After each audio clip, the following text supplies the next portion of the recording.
আরে তুমি এই রকম করতেছো কি আমি বুঝতাছি না ঘটনাটা। তুমি তো আমার কথা কোনো সময়ের জন্য বিশ্বাসই করো না, সব সময় আমার অবিশ্বাস করো কিসের লিগে? আরে বিশ্বাস করমু কিবা করে, যে হইলো আমার জন্মদাতা বাবা, যারা আমার ঘরে জন্ম দিছে তার নামে যে তুমি এই কথা কইতাছ, এটা তোমার বিশ্বাস হয় না পাগল। শুনো, তোমার জন্মদাতা পিতা হইবার পারে, কিন্তু আমার তো আর জন্মদাতা পিতা না। আর যে সব মানুষের চরিত্র খারাপ, ঠিক আছে, ওরা তো আর মাও মেয়ে কিছু মানে না। আরে আবার তুমি ঘুরে এক কথা কইতেছ, আঙ্গর বাবার বয়স 80 বছরের উপরে হয়ে গেছে কা, এই পর্যন্ত আমাদের বাবার নামে এরকম কোন রেকর্ড খারাপ কোনো কথা খারাপ কিছু আমরা পাইনি, আর তুমি কইতেছ।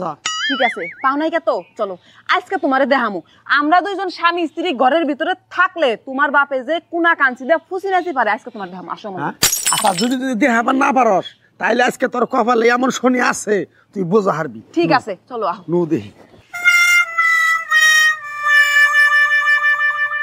আব্বা কি করো না তুমি? আব্বা দেখতেছি। কি দেহ? দেখলাম আর কই, কয়দিন আগে টিন পাল্টাইলাম, কয়দিন আগে টিন পাল্টাইলাম, টিন মিন তো ছান্দা মান্দা হয় না, তুমি কি ফুসকি পারো কোনে কি দেহ? আরে বাবা রাত, লাইট তো নিভানো, কিছু তো দেখা যায় না।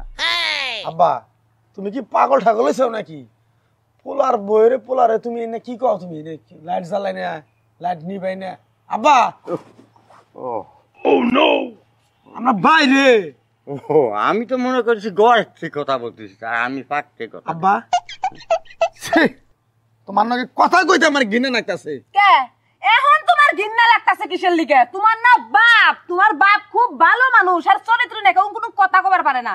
ঘৃণা না করে হের চান্দির মধ্যে একটা চুম্মা দাও। চান্দির মধ্যে চুমা দেবো এই বুড়ারে আমি? আমার বাপ নামেও কলঙ্ক। হন আব্বা তোর একটা কথা কই, তোর নিয়ে অনেক গৌরব করছি, তোর নিয়ে অনেক সুনাম করছি। তুই যেহেতু আমার বইয়ের ফুসকি পাইরে আমার যদি গরম দিতে হস, আজকের পর থেকে তুই বাবা এই বাদ থেকে বাড়াই যাবি গা।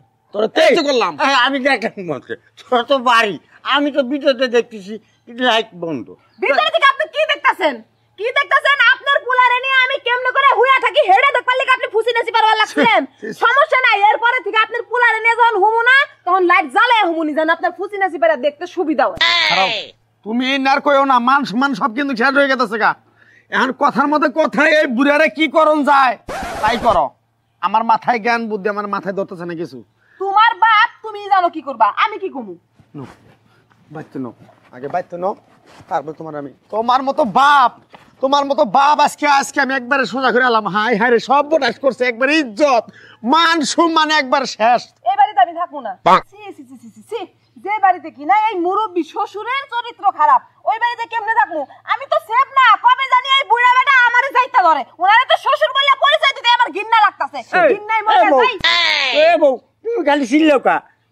তোমার শাশুড়ি তো মরে গেছে 20 বছর আগে, আমি একা একা থাকি, তোমাকে চোখে বাঁধে না? ওই হুমন্দির বলা আঙ্গুর মা 20 বছর আগে মারা গেছে, তোর বিয়া করার শখ করছে, তোর সব বিয়া করবি, তুই আমাকে কহারস না। গ্রামে আর মুরব্বী নেই, তাকে কহারস না, আমরা তোর বিয়া দিয়ে দিতাম।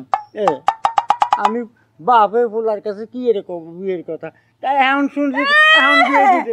বাপ ওরা পোলার কাছে কবার শরম পায়, অথচ পোলার বল লাগে ঘরের ভিতরে কি করে হেডা ফুসি পাইরা দেখতে শরম করে না, তাই না? তাহলে এক কাম করো, শোনা, এই বাপ আমার দরকার নাই, মান সম্মান যা যাওয়ার গেছে। বাবারে তোর হাতে বাই ধরে কই, তুই বিয়া করবি না কিনুসামি করবি না কি করবি, তুই আমার বাড়ি থেকে তুই বাড়াছে বাবা। এই শুনো, হ্যাঁ হুদাই চিল্লাচিল্লি করলে লাভ হবে না। এখন যদি তোমার বাপের বাড়ি থেকে বাইর করে দাও, তাহলে এলাকার মানুষ কইবো যে পোলার বউ ভালো না, এর জন্য। তার সাথে এক কাম করো, কোন বিধবা বয়স্ক মহিলা টহিলা আছে কিনা দেখে আসি না, তোমার বাপের একটা বিয়া করাই দাও। ঠিক কথা কইছে বৌমা, ঠিক কথা কইছে। বিয়া করবা?